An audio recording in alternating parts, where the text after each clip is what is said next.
Hi, this is Dr. Tim Conley, and I have been asked to share a little bit of experience and advice for students in our Ph.D. program at the Wurzweiler School of Social Work, Yeshiva University.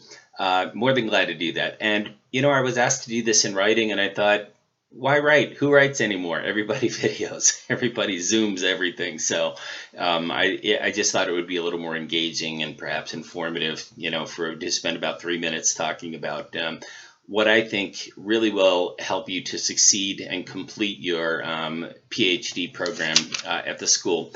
Couple of things that have really made a huge difference in my career.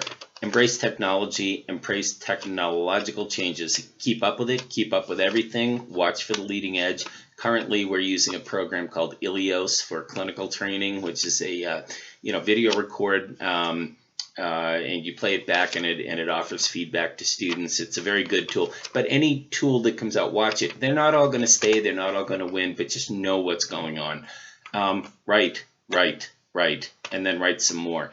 And get everybody you know who knows how to write to review what you've written. Because, I say who writes anymore? Everybody writes. You need to publish. They say publish or perish. I don't know. It's an old cliche.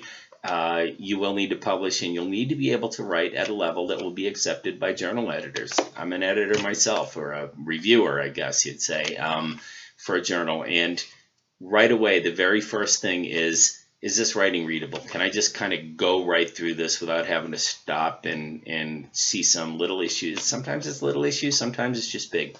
Organize your writing, get really good at it. Takes time. Another point.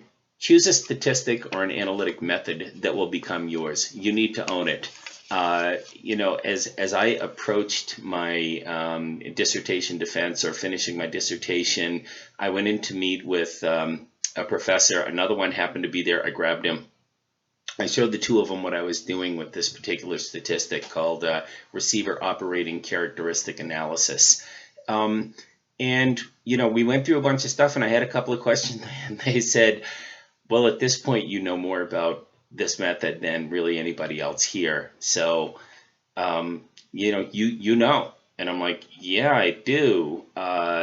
That's the point at which we started scheduling my defense and getting ready to go, because nobody was going to show up in the room and poke holes in what I'd done and say, wait a minute, you're proceeded on a faulty assumption. Make it yours.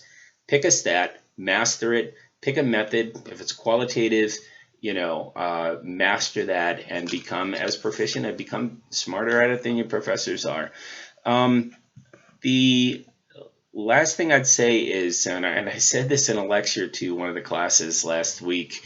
I was doing a guest lecture, and I just stumbled out with choose something that will excite you when you're exhausted, because it's tiring. You work, you go to school, you write papers, you're up. You really are putting a tremendous amount of life effort into this, and there will be times when you have to produce, whether you're tired or not.